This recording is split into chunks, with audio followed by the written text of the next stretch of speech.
Hair care എല്ലാവർക്കും വളരെയധികം concern ഉള്ള ഒരു കാര്യമാണ്. മുമ്പും നമ്മൾ ഹെയർ ഫോളിനെ പറ്റിയിട്ട് ഒരു വീഡിയോ ഒക്കെ ചെയ്തിട്ടുണ്ട്. ഹെയറിന്റെ കാര്യങ്ങളിലേക്ക് കടക്കുമ്പോൾ എല്ലാവരും വന്ന് ആദ്യം പറയുന്ന ഒരു കാര്യമാണ് മുടി കൊഴിച്ചില്. ഈ മുടി കൊഴിച്ചില് എന്ന് പറയുമ്പോൾ തന്നെ നമ്മൾ അതിനെ ഒന്ന് തരംതിരിച്ച് കാണണം. മുടി പൊട്ടിപ്പോകുന്നതാണോ, കംപ്ലീറ്റ്ലി കൊഴിഞ്ഞ് പോകുന്നതാണോ, സ്പ്ലിറ്റൻസ് ഉണ്ടോ, ഒത്തിരി കാര്യങ്ങൾ ശരിക്കും പറഞ്ഞാൽ ഹെയറിന്റെ ട്രീറ്റ്മെന്റിലേക്ക് കടക്കുമ്പോൾ നമ്മൾ കൺസിഡർ ചെയ്യേണ്ടതുണ്ട്. എന്തെങ്കിലുമൊക്കെ പ്രോഡക്ട്സ് വെറുതെ വലിച്ചുവാരി തലയിൽ തേച്ചത് കൊണ്ടോ ഹെയർ മാസ്കുകൾ ഉൾപ്പെടെ പലതും ഉപയോഗിച്ചതുകൊണ്ടോ ഒന്നും നമുക്ക് മുടി കൊഴിച്ചിലിന് ശാശ്വതമായിട്ടുള്ള ഒരു പരിഹാരം കിട്ടിക്കൊള്ളണം എന്നില്ല. അങ്ങനത്തെ ഒരു സാഹചര്യത്തിൽ എങ്ങനെയാണ് നമ്മുടെ മുടി കൊഴിച്ചിൽ എന്നുള്ള ഒരു പ്രോബ്ലത്തിനെ കറക്റ്റായിട്ട് നമ്മൾ ഫോക്കസ് ചെയ്യേണ്ടതെന്നും അതിലേക്ക് എന്തൊക്കെ പ്രോഡക്ട്സ് ആണ് ഉപയോഗിക്കേണ്ടത് എന്നുള്ളതിനെ പറ്റിയിട്ടുള്ള ഒരു ക്ലാരിറ്റി തരാൻ വേണ്ടിയിട്ടാണ് ഈ വീഡിയോ ചെയ്യുന്നത്.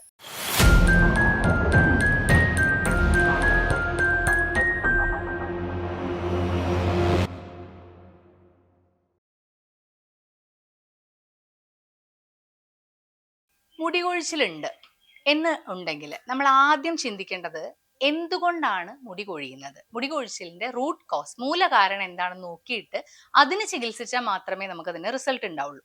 സത്യത്തിൽ ഈ മുടി വളർത്തുക എന്നുള്ളതൊന്നും ഒരു മാജിക് ഒന്നുമല്ല. ഒത്തിരി പ്രോഡക്ട്സ് നമുക്ക് മാർക്കറ്റിൽ അവൈലബിൾ ആണ്. കാണുമ്പോൾ നമുക്ക് തന്നെ അത് ഓരോന്നോരോന്നായിട്ട് പരീക്ഷിക്കാൻ വേണ്ടി തോന്നും. കാര്യം നമ്മൾ മാറി മാറി ഉപയോഗിച്ചിട്ട് ഒരു മാസം 2 മാസം ഉപയോഗിക്കുമ്പോഴായിരിക്കും അതുകൊണ്ട് കാര്യമില്ല എന്നറിയാം. അപ്പോഴേക്കും പുതിയ പരസ്യം കാണുമ്പോൾ നമ്മൾ അതിലേക്ക് ഷിഫ്റ്റ് ഓവർ ചെയ്യും. പക്ഷെ ഇങ്ങനെയൊക്കെ പോകുന്ന സമയത്ത് കുറെ കാശ് വെറുതെ നഷ്ടപ്പെടും എന്നല്ലാണ്ട് നമുക്കൊരു റിസൾട്ട് ഇട്ട് കിട്ടൂല. അപ്പൊ അങ്ങനെ വരുമ്പോ നമ്മൾ മനസ്സിലാക്കേണ്ട കുറച്ച് കാര്യങ്ങളാണ് നമ്മൾ പറയണത്. മുടി വളർച്ചയ്ക്ക് ആദ്യം വേണ്ടത് എന്താ വെച്ചാൽ സ്കാൽപ്പിന്റെ ഹെൽത്ത് ആണ്. തലയോട്ടിയുടെ അല്ലെങ്കിൽ ശിരോചർമ്മത്തിന്റെ ഒരു ഹെൽത്ത് ആണ് നമ്മൾ ആദ്യം കൺസിഡർ ചെയ്യേണ്ടത്. അവിടെ വരുന്ന പ്രശ്നങ്ങളാണ് പകുതിയോളം മുടി കൊഴിച്ചിലിനെ സംബന്ധിക്കുന്ന പ്രശ്നങ്ങളിൽ പ്രധാന വില്ലനായിട്ട് വരാറ്. നമ്മൾ നല്ല മണ്ണിലാണ് നല്ലൊരു ചെടി നമുക്ക് വളർത്താൻ വേണ്ടി പറ്റുള്ളൂ. മണ്ണ് മോശമാണെന്നുണ്ടെങ്കിൽ നമ്മൾ എത്രയൊക്കെ വെള്ളവും വളവും ഒക്കെ ഇട്ടാലും വരും, അതേപോലെ തന്നെ നശിച്ചു പോകും. അതുപോലെ തന്നെ മുടിയിഴകളാണെങ്കിലും ചിലപ്പോൾ പുതിയത് മുളച്ചു വരും, അതേപോലെ തന്നെ കൊഴിഞ്ഞും പോകും. ആദ്യം ഒരു ചെറിയ റിസൾട്ട് കിട്ടും, കുറച്ച് കഴിഞ്ഞാൽ നമുക്കത് കിട്ടൂല. അങ്ങനെ വരുമ്പോഴാണ് നിങ്ങളുടെ സ്കാൽപ്പിന്റെ ഹെൽത്ത് നിങ്ങൾ എങ്ങനെയുണ്ടെന്നുള്ളത് ചെക്ക് ചെയ്യേണ്ടത്. ഇവിടെ നമ്മുടെ അടുത്ത് വരുന്ന പേഷ്യൻസിന്റെ സ്കാൽപ്പിന്റെ ഹെൽത്ത് നമ്മൾ അനലൈസർ വെച്ച് ഫസ്റ്റ് ചെക്ക് ചെയ്ത് അവർക്ക് ഡ്രൈ സ്കാൽപ്പ് ആണോ, ഡാൻഡ്രഫ് ഉണ്ടോ, അവരുടെ ഫോളിക്കിൾസ് എങ്ങനെയാണെന്നൊക്കെ അനലൈസ് ചെയ്ത് അവരെ തന്നെ ബോധ്യപ്പെടുത്തും. അതൊരു വലിയ വിഷയമാണ്. ശരിക്കും പറഞ്ഞാൽ ട്രീറ്റ് ചെയ്യപ്പെടേണ്ട വ്യക്തിക്ക് കറക്റ്റായിട്ട് ബോധ്യം വരണം എന്തുകൊണ്ടാണ് എനിക്കിത് ഉണ്ടാവുന്നത് എന്നുള്ളത്. അതുകൊണ്ട് തന്നെയാണ് ഇപ്പൊ മെഷീൻ ഇപ്പൊ എല്ലാവർക്കും യൂസ് ചെയ്യാൻ പറ്റും. പക്ഷെ അത് കറക്റ്റായിട്ട് അനലൈസ് ചെയ്ത് ഒരാളെ കൺവിൻസ് ചെയ്യുന്ന രീതിയിൽ പറഞ്ഞു കൊടുക്കാൻ കഴിയുന്ന ആൾക്കാരുടെ അടുത്ത് ചെന്നിട്ട് അത് മനസ്സിലാക്കി സ്വയം അത് തിരിച്ചറിഞ്ഞ് നമ്മൾ ട്രീറ്റ് ചെയ്താലേ കറക്റ്റ് ആയിട്ടുള്ള റിസൾട്ട് കിട്ടുള്ളൂ.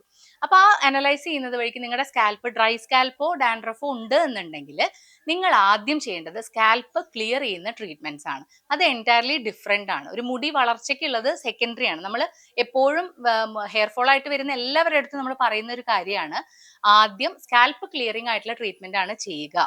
ആ സമയത്ത് ചിലപ്പോൾ ഇത്തിരി മുടി കൊഴിച്ചിൽ കൂടിയ പോലെ നമുക്ക് തോന്നും. കാര്യം നമ്മൾ സ്കാൽപ്പ് ക്ലിയർ ചെയ്യുമ്പോൾ അത്യാവശ്യം മസാജും കാര്യങ്ങളൊക്കെ പറയും. ആ സമയത്ത് നമ്മള് പൊതുവേ മുടി കൊഴിച്ചിലുള്ളവരെ മുടി അധികം തൊടില്ല. കൂടുതൽ കൊഴിഞ്ഞു പോവാന്ന് വിചാരിച്ച് വളരെ കെയർ ചെയ്തിട്ടാണ് അവരത് ചെയ്യുള്ളൂ. അങ്ങനെ നടന്നിരുന്നവര് പെട്ടെന്ന് മസാജും കാര്യങ്ങളൊക്കെ ചെയ്യുമ്പോൾ ഈ ദുർബലമായിട്ട് നിൽക്കുന്ന മുടികൾ കൂടുതൽ കൊഴിഞ്ഞു പോകാനുള്ള ഒരു ടെൻഡൻസി ഉണ്ട്. അത് കഴിഞ്ഞ്, പക്ഷെ അത് പേടിക്കേണ്ട, ആ ഒരു തുടക്കത്തിലത്തെ ഒരു 3-4 ദിവസത്തെ ആ സ്റ്റേജ് കഴിഞ്ഞു കഴിഞ്ഞാൽ ആ ഫോളിക്കിളിൽ നിങ്ങൾക്ക് പുതിയ മുടികൾ മുളച്ചു വരും. നിങ്ങൾക്ക് അത് വിസിബിളി കാണുകയും ചെയ്യാം.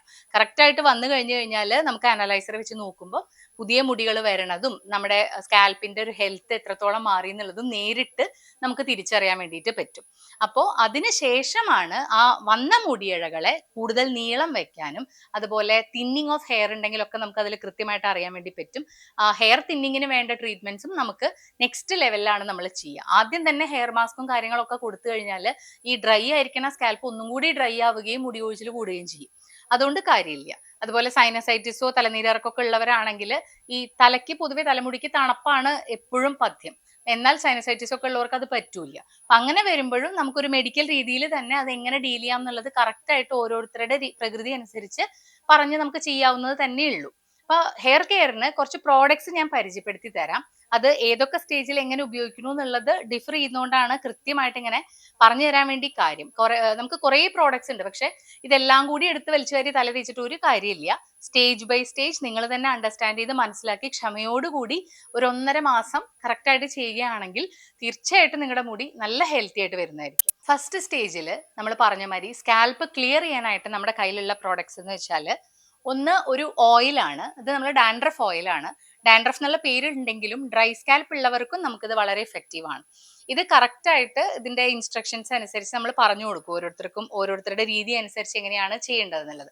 അതേപോലെ ആഴ്ചയിൽ 3 ദിവസമെങ്കിലും മിനിമം ചെയ്യുക. കറക്റ്റ് ആയിട്ട് ചെയ്യുകയാണെങ്കിൽ ഒരു 10 ദിവസം കൊണ്ട് തന്നെ നമുക്ക് ആ ഒരു സ്കാൽപ്പ് 10 ടു 14 ദിവസം കൊണ്ട് തന്നെ ഒരുവിധം നമുക്ക് ക്ലിയർ ആക്കി എടുക്കാൻ വേണ്ടി പറ്റും.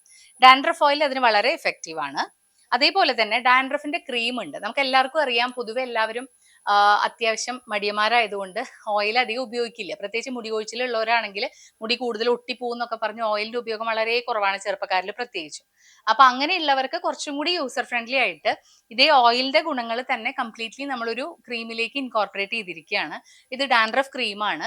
നമ്മൾ എണ്ണ ഉപയോഗിക്കാത്ത ദിവസങ്ങളിലാണ് നമ്മൾ കൂടുതലും ഇത് ഇൻസിസ്റ്റ് ചെയ്യുക. എല്ലാ ദിവസവും ഉപയോഗിച്ചുകൊണ്ട് കുഴപ്പമില്ല, പക്ഷെ അറ്റ്ലീസ്റ്റ് എണ്ണ ഉപയോഗിക്കാത്ത ദിവസങ്ങളിൽ രാത്രി കിടക്കുമ്പോൾ ഉപയോഗിക്കാൻ പറ്റുന്ന ഒരു ക്രീമാണ്. ഇതൊരു ലീവ് ഓൺ ക്രീം ആയിട്ട് നമുക്ക് യൂസ് ചെയ്യാം. കഴുകിയൊന്നും കളയേണ്ട ആവശ്യമില്ല.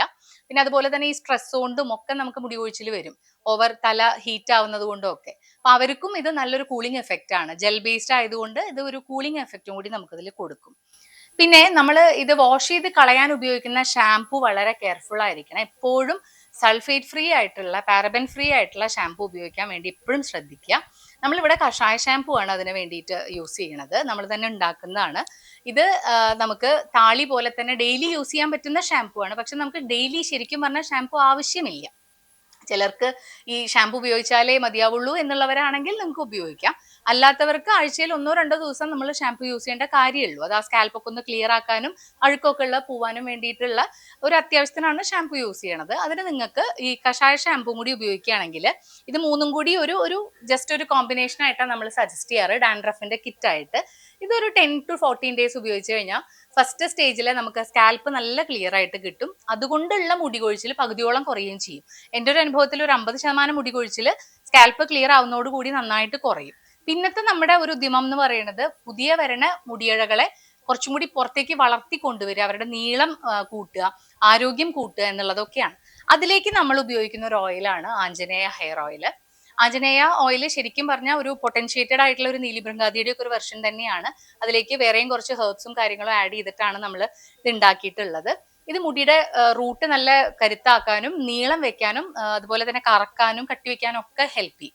അപ്പൊ ആദ്യത്തെ ഒരു സ്റ്റേജ് കഴിഞ്ഞാൽ പിന്നെ നമുക്ക് മറ്റേ ഓയിലിന്റെ ആവശ്യമില്ല. പക്ഷെ ബാക്കി ഉണ്ടെങ്കിൽ ഈ പറഞ്ഞ പോലെ നമുക്ക് എന്തെങ്കിലും ഇപ്പൊ ഒരു പനി വന്നു, 2 ദിവസം തല നനയ്ക്കാൻ പറ്റിയില്ല, അങ്ങനെയൊക്കെ വന്നാൽ എഗെയിൻ ചെറുതായിട്ട് ഡാൻഡ്രഫിന്റെ ഒക്കെ ഒരു സ്റ്റാർട്ടിങ് ഉണ്ടെങ്കിൽ ആ ദിവസങ്ങളിൽ മാത്രം എഗെയിൻ നമുക്ക് പഴയ ഒരു ഓയിൽ ഉപയോഗിച്ച് 1-2 ദിവസം കുളിക്കുമ്പോഴേക്കും അത് ക്ലിയർ ആയിക്കോളും.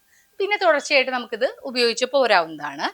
പിന്നെ നമുക്ക് വരുന്നത് ചിലർക്ക് എന്താ വെച്ച് കഴിഞ്ഞാല് ഈ ഹെയർ ഫോളിക്കിൾസ് ഡോർമെന്റ് ആയിട്ട് പോകും. നമ്മൾ നിരന്തരം യാത്ര, അതുപോലെ നെറ്റി കയറുക, അങ്ങനത്തെ ഒക്കെ ഉള്ള കണ്ടീഷൻ വരണ സമയത്ത് നമുക്ക് അകലം കൂടും. ഹെയർ ഫോളിക്കിൾസ് തമ്മിലുള്ള അകലം കൂടുകയും അതിന്റെ ഇടയിലുള്ള ഫോളിക്കിൾസ് ഡോർമെന്റ് ആയി പോവുകയും ചെയ്യും, അടഞ്ഞു പോകും. അപ്പൊ അങ്ങനെയുള്ള കേസുകളിൽ നമ്മൾ പുനർജീവനി എന്ന് പറഞ്ഞിട്ടുള്ള ഒരു ഹെയർ ഫോളിക്കൽ റീജുവനേറ്റിംഗ് ഓയിലാണ് യൂസ് ചെയ്യാറ്. അത് കുറച്ച് തീക്ഷ്ണമാണ്. ഇൻ ഡ്രോപ്സ് യൂസ് ചെയ്താൽ മതി, മറ്റെണ്ണകൾ പോലെ ഒത്തിരി അളവിൽ ഉപയോഗിക്കേണ്ട. അപ്പൊ നെറ്റി കയറുന്ന ഭാഗങ്ങളിലോ അല്ലെങ്കിൽ ചിലപ്പോൾ ചിലർക്ക് ക്രൗൺ ഏരിയയിലായിരിക്കും, അപ്പൊ ആ ഏരിയയിൽ മാത്രമായിട്ടും നമുക്ക് 2-3 തുള്ളി യൂസ് ചെയ്തിട്ട് അങ്ങനെ ചെയ്യാവുന്നതാണ്. ഇനി നമ്മൾ ഉപയോഗിക്കുന്ന ഓയിലിൽ ഒരു 5-6 തുള്ളി ആഡ് ചെയ്തിട്ട് മൊത്തം തലയിലായിട്ടും നമുക്ക് യൂസ് ചെയ്യാം, എല്ലായിടത്തും ഒരു പ്രൊട്ടക്ഷൻ വേണം എന്നുണ്ടെങ്കിൽ. അതിലും നിൽക്കാത്ത കേസിൽ മാത്രം നമ്മൾ പ്രച്ഛാനം എന്ന് പറഞ്ഞിട്ടുള്ള ആയുർവേദ ട്രീറ്റ്മെന്റ്സ് ചെയ്യാറുണ്ട്. ഫോളിക്കിളിനെ നമ്മളൊന്ന് ഉത്തേജിപ്പിക്കാനായിട്ട് ഒരു സർക്കുലേഷൻ ഇംപ്രൂവ് ചെയ്യാനുള്ള ട്രീറ്റ്മെന്റ് ആയിട്ട് ചെയ്യാറുണ്ട്. ഈ പുനർജീവനി ഓയിലും നമുക്ക് എന്താ വെച്ചാൽ ഈ റൂട്ട് ഹെയർ ഫോളിക്കിളിന്റെ ഉള്ളിൽ നിന്ന് പുറത്തേക്ക് ഹെയറിനെ വരുത്താനായിട്ട് വളരെ ഇഫക്റ്റീവ് ആണ്. ഇത്രയാണ് നമുക്ക് ഓയിലുകൾ മെയിൻ ആയിട്ട് ഉള്ളത്. നേരത്തെ പറഞ്ഞ മാതിരി തിന്നിങ് ഓഫ് ഹെയർ വരുന്നുണ്ടെങ്കിൽ അതിന് പറ്റുന്ന നല്ലൊരു പ്രൊഡക്റ്റ് ആണ് ഹിബിസ്കസിന്റെ ഹെയർ ജെല്ല്. ശരിക്കും പറഞ്ഞാൽ ചെമ്പരത്തിയും അതിന്റെ കൂടെ കുറച്ച് ഹെയറിനെ സ്ട്രെങ്തൻ ചെയ്യുന്ന കുറച്ച് ഹെർബ്സും കൂടി ചേർത്തിട്ടാണ് ഇത് ഉണ്ടാക്കിയിട്ടുള്ളത്. ഇത് നമുക്ക് ഡെയിലി നൈറ്റ് കുറച്ചെടുത്തിട്ട് സ്കാൽപ്പിൽ നന്നായിട്ട്, ഇതിപ്പോൾ എത്ര ജോലി തിരക്കുണ്ടെങ്കിലും നമുക്ക് ചെയ്യാൻ പറ്റുന്ന രീതിയിലുള്ള കുറച്ച് യൂസർ ഫ്രണ്ട്ലി പ്രോഡക്ട്സ് ആണ് ഇതൊക്കെ. ഡെയിലി ഒന്ന് മസാജ് ചെയ്തിട്ട് കിടന്നാൽ മതി, നമ്മൾ കഴുകിയൊന്നും കളയേണ്ട കാര്യമില്ല, അബ്സോർബ് ചെയ്ത് പൊക്കോളും.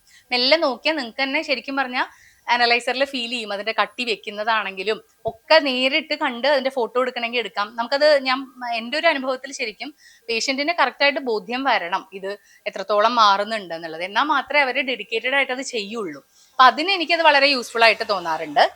പിന്നെ ചിലർക്ക് വളരെ ഫ്രിസി ആയിട്ടുള്ള ഹെയർ ആയിരിക്കും, ഭയങ്കര ഡ്രൈ ആയിട്ടുള്ള ഹെയർ. അപ്പൊ അത് കൂടുതൽ പൊട്ടി പോവാനോ സ്പ്ലിറ്റൻസ് വരാനോ ഒക്കെ ഉള്ള സാധ്യതയുണ്ട്. അവർക്ക് നമുക്ക് കൊടുക്കാവുന്നത് ഒരു ഹെയർ ക്രീം ഉണ്ട്. അത് നല്ലൊരു മോയ്സ്ചറൈസ് ഇഫക്റ്റ് കിട്ടുന്ന ഒരു ക്രീമാണ്. നന്നായിട്ട് ആ ഫ്രിസിനെസ് ഒക്കെ മാറാനും, ഇപ്പോൾ കുളി കഴിഞ്ഞ് വെറ്റ് ഹെയറിലും നമുക്ക് അപ്ലൈ ചെയ്യാം. അല്ല, നമുക്ക് കുളിക്കാത്ത ദിവസങ്ങളിലാണെങ്കിൽ ഒന്ന് ഒതുക്കി വെക്കണമെങ്കിൽ നമുക്ക് ഹെയറിന്റെ ഇഴകളിൽ തന്നെ യൂസ് ചെയ്യാൻ പറ്റുന്ന ഒരു ക്രീമാണ് ഈ ഹെയർ ക്രീം വരുന്നത്. പിന്നെ നമുക്ക് ഒരു ഹെയർ സീറം വരുന്നുണ്ട്. ഹെയർ സീറം ശരിക്കും പറഞ്ഞു കഴിഞ്ഞാൽ മുടി സോഫ്റ്റൻ ചെയ്യാനും അതിൻ്റെ ഒരു കെരാറ്റിൻ ബോണ്ട് കുറച്ചും കൂടി സ്ട്രോങ് ആക്കി വെക്കാനും ഒക്കെ വളരെ ഇഫക്റ്റീവ് ആയിട്ടുള്ള ഒരു പ്രോഡക്റ്റ് ആണ് ഹെയർ സീറം. മുടി ഇഴകളിലും ഉപയോഗിക്കാം, സ്കാൽപ്പിൽ ഉപയോഗിക്കാം. അതാണ് ഇതിൻ്റെ ഒരു പ്രത്യേകത വരുന്നത്. പിന്നെ ഞാൻ ഈ ഫോളിക്കൽ റിജുവനേറ്റിംഗ് ഓയിൽ നേരത്തെ പറഞ്ഞില്ല, അതിന്റെ തന്നെ വേറൊരു വെർഷനാണ്. നമുക്ക് അത്യാവശ്യം ഇപ്പൊ പുരികം, മീശ അങ്ങനെ ഉള്ള ഏരിയകളിൽ, കൺപീലി, അവിടെയൊക്കെ മുടി കൊഴിച്ചിൽ വരുന്ന സമയത്ത് നമുക്ക് യൂസ് ചെയ്യാൻ പറ്റുന്നതാണ് ഇന്ദ്രലുപ്ത ഓയിൽ എന്ന് പറഞ്ഞിട്ട് നമ്മൾ കൊടുക്കുന്നത്.